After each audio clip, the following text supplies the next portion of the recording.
प्रेरितों के कामों का वर्णन 8वां अध्याय। उसी दिन यरूशलेम की कलीसिया पर बड़ा उपद्रव होने लगा और प्रेरितों को छोड़ सब के सब यहूदिया और सामरिया देशों में तितर बितर हो गए।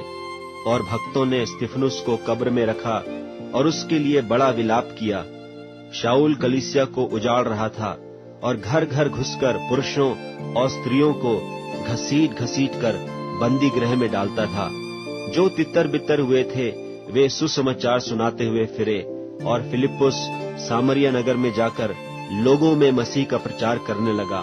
और जो बातें फिलिप्पुस ने कही उन्हें लोगों ने सुनकर और जो चिन्ह वह दिखाता था उन्हें देख देख कर एक चित्त होकर मन लगाया, क्योंकि बहुतों में से अशुद्ध आत्माएं बड़े शब्द से चिल्लाती हुई निकल गईं और बहुत से झोले के मारे हुए और लंगड़े भी अच्छे किए गए और उस नगर में बड़ा आनंद हुआ।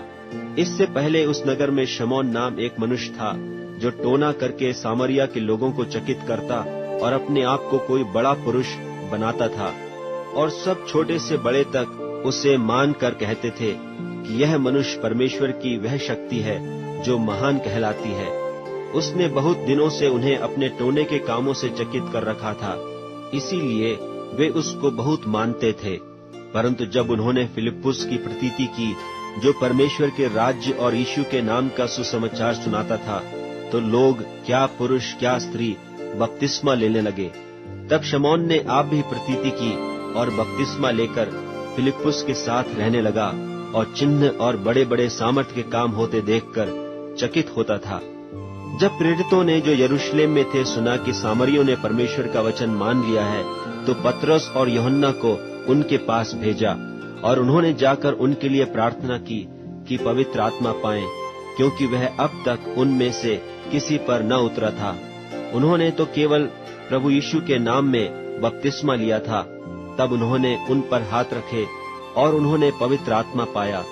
जब शमौन ने देखा कि प्रेरितों के हाथ रखने से पवित्र आत्मा दिया जाता है, तो उनके पास रुपये लाकर कहा कि यह अधिकार मुझे भी दो कि जिस किसी पर हाथ रखूं वह पवित्र आत्मा पाए।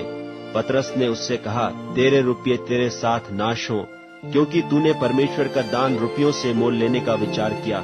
इस बात में न तेरा हिस्सा है न बांटा, क्योंकि तेरा मन परमेश्वर के आगे सीधा नहीं।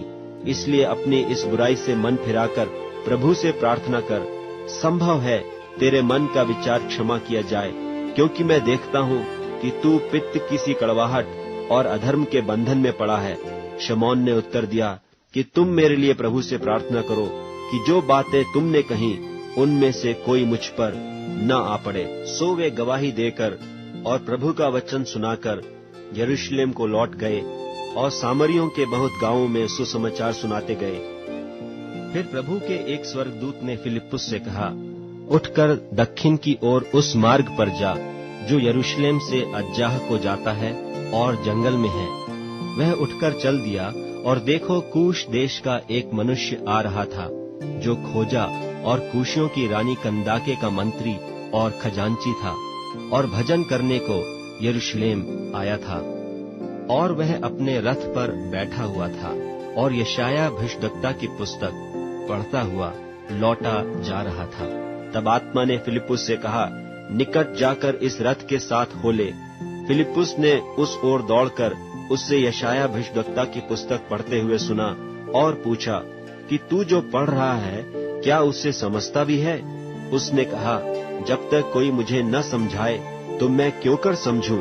और उसने फिलिप्पुस से विनती की कि चढ़कर मेरे पास बैठ। पवित्र शास्त्र का जो अध्याय वह पढ़ रहा था वह यह था कि वह भेड़ की नाई बध होने को पहुंचाया गया, और जैसा मेमना अपने ऊन कतरने वालों के सामने चुपचाप रहता है, वैसे ही उसने भी अपना मुंह न खोला।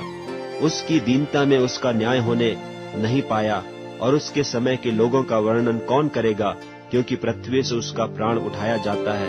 इस पर खोजे ने फिलिप्पुस से पूछा, मैं तुझसे विनती करता हूँ, यह बता कि भविष्यद्वक्ता यह किसके विषय में कहता है, अपने या किसी दूसरे के विषय में? तब फिलिप्पुस ने अपना मुंह खोला और इसी शास्त्र से आरंभ करके उसे यीशु का सुसमाचार सुनाया। मार्ग में चलते चलते वे किसी जल की जगह पहुँचे।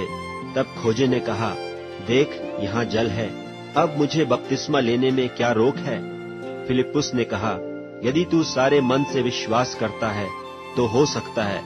उसने उत्तर दिया, मैं विश्वास करता हूँ कि यीशु मसीह परमेश्वर का पुत्र है।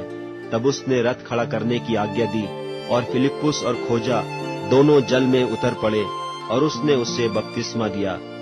जब वे जल में से निकलकर ऊपर आए तो प्रभु का आत्मा फिलिप्पुस को उठा ले गया। सो खोजे ने उसे फिर न देखा और वह आनंद करता हुआ अपने मार्ग चला गया। और फिलिप्पुस अशदोद में आ निकला और जब तक कैसरिया में न पहुंचा तब तक नगर नगर सुसमाचार सुनाता गया।